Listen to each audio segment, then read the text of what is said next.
Everyone and welcome back to my YouTube channel. और आज हम स्टार्ट करें आर्टिकल 189 ऑफ इंडियन कॉन्स्टिट्यूशन। ठीक है, तो 189 के आर्टिकल में क्या बोला गया है? In the proceeding of legislature questions will be decided by the present members majority.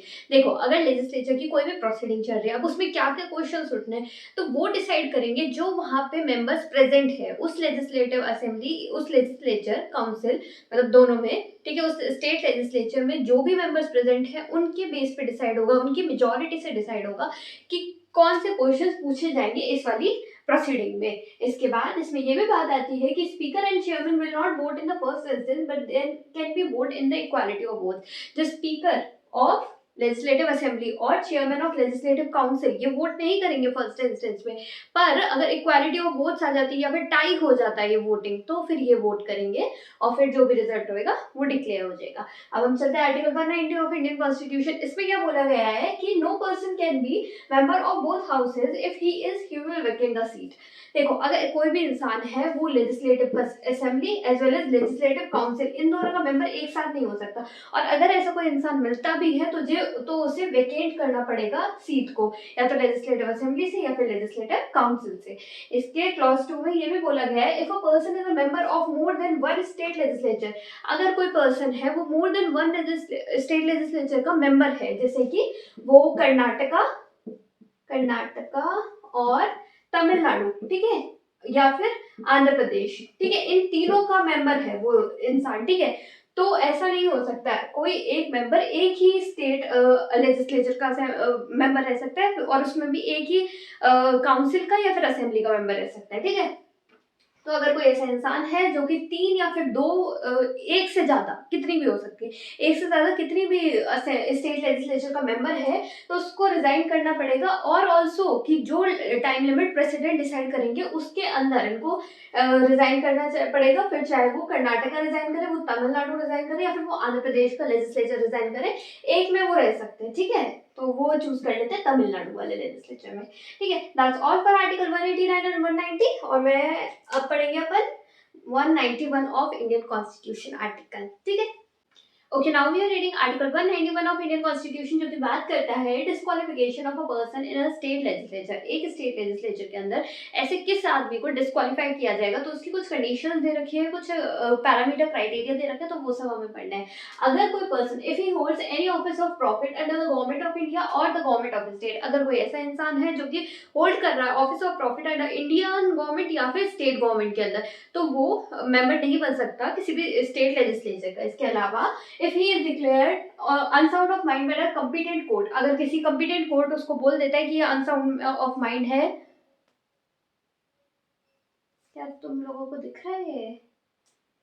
इसको कंप्लीट करते हैं। ठीक है, अगर कोई पर्सन है जो कि अनसाउंड ऑफ माइंड डिक्लेयर हो जाता है, ठीक है, या फिर if he is undischarged of is duties, अगर वो इंसॉल्वेंट या फिर दिवालिया घोषित हो जाता है, ठीक है, या तो अनसाउंड का माइंड हो जाता है, या फिर उसने गवर्नमेंट ऑफ इंडिया या फिर स्टेट गवर्नमेंट के अंदर कोई ऑफिस ऑफ प्रॉफिट होल्ड कर रखा है, if he is not citizen of India और voluntary acquired the citizenship of another country, या तो वो अपनी स्वेच्छा से वॉलंटरली होशोवास में, ठीक है, कोई और कंट्री की सिटीजनशिप अक्वायर कर ले, चाहे पहले से वो इंडियन सिटीजन हो बाद में वो अक्वायर कर ले, या फिर ये जो पर्सन है वो इंडिया का सिटीजन ही नहीं है, तो फिर वो नहीं बन सकता स्टेट लेजिस्लेचर का मेंबर, वो डिस्क्वालीफाई हो जाएगा। ठीक है, और द सिटीजनशिप में ये हो गया। ठीक है, if he is disqualified by any law made by the parliament, अगर पार्लियामेंट के किसी लॉ ने उस पर्सन को डिस्क्वालीफाई कर रखा है, ठीक है, वो किसी स्टेट लेजिस्लेचर का मेंबर बनने में डिस्क्वालीफाई कर दिया उसको पार्लियामेंट ने, तो फिर वो स्टेट लेजिस्लेचर का मेंबर नहीं बन सकता। आर्टिकल 191 में इतने ही, 192 की साइड चलते हैं। Okay, now we are reading Article 192 of Indian Constitution, जिसमें बोला गया है if a person is disqualified under Article 191 of Indian Constitution, then the decision will be referred to the governor, जो कि फाइनल डिसाइडर होंगे। देखो, अगर कोई ऐसा पर्सन है जो डिस्क्वालीफाइड है under article 188 of Indian constitution, ठीक है, डिस्क्वालीफाइड है स्टेट लेजिस्लेचर का मेंबर बनने से, ठीक है, तो ये जो पर्सन है इसको रेफर किया जाएगा गवर्नर को, और अगर गवर्नर बोलते हैं कि हाँ ये पर्सन क्वालिफाइड है, इसको डिस्क्वालीफाई मत करो, तो वो पर्सन क्या बन जाएगा, the member of state legislature, ठीक है, और जो गवर्नर है वो फाइनल डिसाइडर है। पर इसमें एक और इशू है कि before the final decision of governor के final decision over a person कि ये मेंबर डिस्क्वालिफाइड है और क्वालिफाइड है as a person of state legislature, ये वाला डिसीजन लिया जाएगा with the opinion of election commission. और अगर इलेक्शन कमीशन ना बोल देता है तो ना, और हाँ बोल देता है तो हाँ, और जो गवर्नर है वो अकॉर्डिंगली एक्ट करेगा according to the opinion of election commission.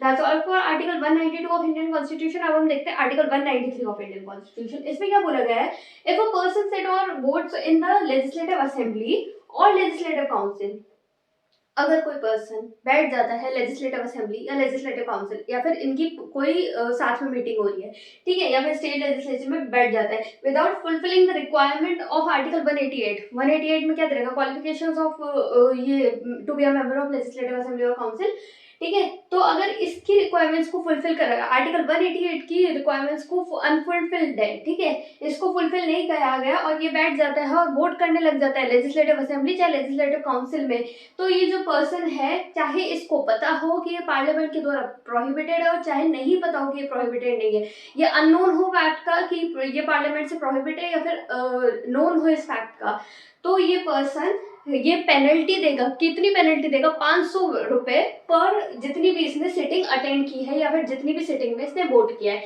500 rupees है ये पर सिटिंग की पेनल्टी फुलफिल करेगा। That's all for article 192 and 193 of Indian constitution. अब हम चलते हैं आर्टिकल 194 ऑफ इंडियन कॉन्स्टिट्यूशन पे। Okay, now we are reading article 194 of Indian constitution and इसमें क्या बोला गया, इसका क्लॉज, इसमें 3 क्लॉज है। क्लॉज 1 में बोला गया है प्रोविजन ऑफ कॉन्स्टिट्यूशन, कॉन्स्टिट्यूशन के provision as well as procedure of legislature के प्रोसीजर को ध्यान में रखते हुए जो मेंबर्स हैं स्टेट लेजिस्लेचर के उनको ग्रांट है फ्रीडम ऑफ स्पीच। इसके अलावा सेकंड क्लॉज में बात की गई है no member of the state legislature will be liable for the court for casting of a vote, publication of reports, freedom of speech exercising। कोई भी इंसान लायबल नहीं होगा कोर्ट के लिए अगर वो स्टेट लेजिस्लेचर का मेंबर है और उसने अपने स्टेट लेजिस्लेचर में कोई वोटिंग का काम किया है, किसी भी चीज के लिए वोट किया है, उसके पास फ्रीडम है, वो किसी भी चीज को वोट कर सकता है। इसके अलावा उसके पास फ्रीडम है for the exercising the freedom of speech as well as कोई भी पब्लिकेशन अगर रिपोर्ट अखबार में छपती है, पेपर्स पे छपती है, तो उसके लिए भी लायबल नहीं होंगे। No member of state legislature will be liable for casting of both publication of anything in the newspaper. Okay, during, बस ये वहीं पे ही सीमित है, वहीं तक पैरामीटर ले रखा है कि जब तक तुम स्टेट लेजिस्लेचर के किसी सेटिंग में बैठे हो, ठीक है। और तीसरी चीज हमारी आएगी स्पीच एक्सरसाइजिंग, ठीक है, फ्रीडम ऑफ स्पीच एक्सरसाइजिंग। अब क्लॉज 3 में क्या बोला गया, powers, privilege and immunities of A state member and committees defined by the legislature by law time frame. देखो, जो भी पावर्स, प्रिविलेजेस और इम्यूनिटीज प्रोवाइड होंगी स्टेट लेजिस्लेचर के मेंबर से, वो डिफाइन होंगी लेजिस्लेचर बाय द लॉ, ठीक है। टाइम टू टाइम ये चेंज भी हो सकती है और इनको बढ़ाया घटाया भी जा सकता है। That's all for article 194 of Indian constitution and that's all for this video. मैं आपको मिलते हैं अगले वाली वीडियो में, तब तक आप अपना ध्यान रखें, खुश रहिए और टाटा।